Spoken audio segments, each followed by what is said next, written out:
거란군이 개경으로 몰려오고 있는 상황. 현종은 스스로 죽을 걸 결심하고 정전의 문을 걸어 잠그죠. 자기가 남쪽으로 피신하면 그곳의 백성들까지 위험해지고, 그렇다고 이곳에나마 적의 포로가 돼버리면 고려 전체가 위험해지니 자기만 사라지면 될 거라는 그릇된 판단. 그런 생각을 바로 알아챈 듯한 강감찬은 다음과 같이 말합니다. 어디로 도망치려 하시옵니까? 백성들을 버려두고 어디에 홀로 숨으시려는 것이옵니까? 도망가 숨는 거라는 표현을 썼습니다. 이건 백성들을 위한 값진 희생이 아니라 혼자 도망치는 거라는 걸 분명히 일깨워준 거죠. 이어 고려 황제가 백성들에게 해를 끼치고 있는 게 아닌 존재 자체만으로 왜 필요한 사람인지 마음으로 느낄 수밖에 없는 말을 합니다. 이 늙고 고집센 신하조차 품어주시는 목숨을 바쳐도 아깝지 않은 군주가 필요하옵니다. 황제가 죽어야 될 이유로 생각했던 걸 오히려 살아있어야 될 이유로 바꿔버리는 강감찬. 현종은 그런 강감찬의 품에 안겨 흐느끼듯 울었습니다. 지금까지 잘해온 폐하가 자랑스럽다는 강감찬. 그림으로 보나 대화로 보나 아버지와 아들의 모습을 보는 듯 했죠. 마치 훌륭한 아버지로 인해 자식이 깨달음을 얻듯 다행히 현종의 생각이 크게 바뀌어서 피난가는 몽진길에 오르는데, 이게 웬일 강감찬은 떠날 채비를 하지 않습니다. 이곳 개경에 남아서 뭘 하려는 걸까요? 원작 소설에 근거해서 귀로 듣는 다음 이야기 살펴보겠습니다. 아마도 고려 거란 전쟁은 다음 12화에서 시청률 피크를 찍을 거라 예상합니다. 강감찬의 눈부신 변화와 활약상이 대단히 두드러질 것이기 때문이죠. 최수종짱 강감찬 대박, 이런 방송 후의 반응들 예상해봅니다. 강감찬이 개경에 남은 이유는 명확합니다. 현종이 무사히 피난 갈 수 있게 이곳에나마 적을 막으면서 시간을 벌어주겠다는 생각이지요. 그런데 그 과정이 대단히 흥미롭습니다. 강감찬은 우선 신분고하를 가리지 않고 남아있는 100여 명의 군사들을 추립니다. 고작 100명으로 뭘 하겠다는 것인가? 강감찬은 힘이 아닌 머리로 싸우기 때문에 그 100명으로 10,000명의 효과를 내면 될 일이지요. 그런 후 강감찬은 조정에 남아있는 관리들을 모조리 소환합니다. 그래봤자 20명 남짓. 관리들 중에는 김종연도 있었죠. 과감하면서도 치밀한 성향을 가진 김종연에게 개경에서 가막으로 이어지는 길목 요소에 매복병들을 심어두라고 지시합니다. 적군들이 그 길목을 지나 이윽고 당도할 가막산에서 강감찬이 최종적으로 무엇을 할 계획인지는 이후 자세히 나옵니다. 일단 넘어가고 개경을 떠나 장단 쪽으로 향하면서 매복병들을 점검하는데, 이게 웬일? 두리번두리번 아무리 눈 씻고 찾아봐도 지시한 매복병들은커녕 고려군 한 명도 보이지가 않습니다. 아뿔싸 급불안감이 밀려오는 강감찬. 설마 김종연이 도망갔나? 서경에서 도망치던 탁사정을 보면서 시청자들 빡친 게 엊그제 같은데 강감찬도 문득 그런 불안감이 스칩니다. 물론 도망칠 아군까지 대비해 다음 수까지 생각해놨지만 하필 아군 중에서도 아주 중요한 역할을 맡은 김종연이 배신을 한 것이라며 이 작전 전체가 위태로워질 수도 있기 때문입니다. 매복병들은커녕 겁나 조용하고 평화로운 장단을 한참이나 지나와서 넓디 넓은 평야지대까지 당도한 강감찬. 더 이상은 매복할 곳도 없으니 불안감이 현실이 된 것 같다. 급박침과 실망감이 밀려오는 강감찬. 그런데 그때 갑자기 어디선가 나타나 활을 쏘며 달려오는 기병들. 실컷해서 머리를 숙이는 강감찬. 그런데 아무도 활에 맞은 사람이 없습니다. 아예 날아오는 화살 자체가 없습니다. 분명히 당기는 모양새 보았고 활시위 튕기는 소리까지 들었는데 왜 안 날아오지? 천천히 고개를 들어 앞을 보니 화살도 없는 빈 화살을 쏘는 척만 하는 기병들이 서 있습니다. 좀 더 자세히 보니 김종연을 비롯한 고려군들입니다. 마치 우리가 진짜 적이었다면 그대들은 이미 죽었다 라고 말하고 있는 듯 했죠. 김종연과 고려군들은 평야지대 한쪽에 있던 냇가와 나무 사이에서 교묘히 숨어 있었던 것입니다. 까닭을 묻는 강감찬에게 다음과 같이 말하는 김종현. 가깝게서도 이곳에 저희가 매복해 있다고 예상을 못하셨지 않습니까? 적들 역시 그럴 겁니다. 무릎을 탁 치는 강감찬. 김종현의 자체 판단이 더해진 이런 지략이 감탄스럽지 않을 수 없습니다. 강감찬이 여기까지 오면서 느꼈던 감정들을 적군들로 바꿔서 생각해보면 훌륭한 지략의 정체를 알 수 있지요.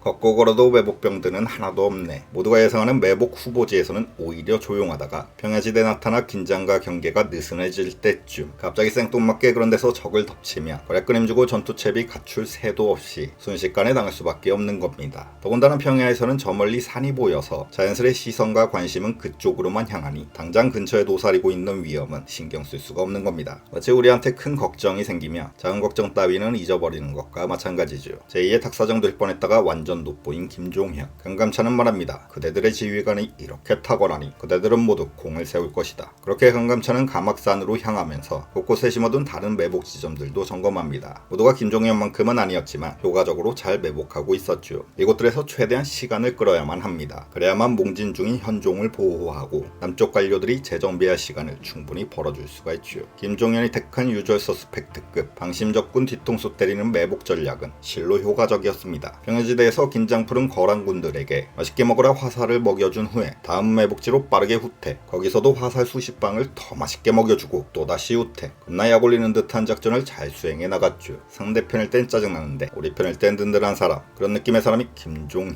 그런 김종현과 매복군들의 활약에 힘입어서 거란군들은 반나절이었으면 도착했을 가막산에 무려 하루 이상 지체에 도착할 수밖에 없었습니다. 애초에 거란군들 완전 격파가 아닌 진출을 더디게 하는 게 목적이었으니 충분한 효과를 거둔 것이지요. 지금까지가 치고 빠지는 게릴라전이었다면 강감찬은 이곳 가막산에서 적들을 제대로 막아설 계획입니다. 길과 산세가 험해 잘하면 한 사람이 여러 사람을 막아낼 수도 있는 이곳 가막산에 미리 군사들을 보내서 한마갱을 파놨고 교묘히 군데군데 설치된 거마창들도 적군을 기다리고 있습니다. 길 주위에는 100여 명의 군사들을 적재적소에 배치해 놓았죠. 즉 곳곳이 함정이라는 얘기입니다. 그런데 이게 웬일? 가막산 앞까지 와놓고서 더 이상은 진출을 하지 않는 거란군들, 고려의 매복군들 때문에 여기까지 오면서 겪은 정신적, 물리적 데미지가 거의 불닭볶음면급이었기 때문입니다. 조심성이 생기는 게 당연했죠. 또 조금 있으면 해가 질 텐데 이런 산길을 밤에 오르는 것 또한 위험합니다. 그 사이 가막산 위에서 경계와 긴장을 늦추지 않은 채 잠시 숨고르기를 하고 있는 고려군들. 강감찬이 김종현에게 말합니다. 이제부터 병력의 실제 지휘는 당신이 하도록 하시오. 비록 몇 안 되는 조촐한 병력들이었지만 김종현에게는 더 큰 책임감과 동기를 부여하면서 신뢰감까지 전하는 옥고 깊은 한마디였지요. 날이 밝고 다음날 아침 깃발을 나부끼며 가막산 앞에 일사불란하게 도열하는 거란군들이 보입니다. 철도에 있는 그 광경을 지켜본 불과 100여 명도 안 되는 고려군들은 긴장하는 정도를 넘어서서 겁을 먹을 수밖에 없었죠. 그때 김종현이 외칩니다. 지금 적의 수는 수천에 불과하다. 조금 있으면 수십만 적대군이 당도할 것이다. 우리가 그 전에 여기서 그들을 막는다. 지금 적의 군세가 작다하여 방심하지 말 것이다. 아곤의 사기를 진작시키기 위한 말이었지만 강감찬은 가당치도 않다는 생각이 듭니다. 군사들이 바보는 아니기에 누가 봐도 어려운 이 상황에서 허풍이 사기를 만들어주지는 않는다는 걸 알고 있는 겁니다. 근데 갑자기 저 높은 바위 위에 올라서는 김종현. 강감찬은 저건 또 뭐하는 짓인가 싶습니다. 도무지 이해할 수가 없는 행동. 그런데 갑자기 바람이 불기 시작하네요. 그때 양팔을 쭉 펴기 시작하는 김종현. 바람이 서서히 불더니 이윽고 눈이 내리기 시작합니다.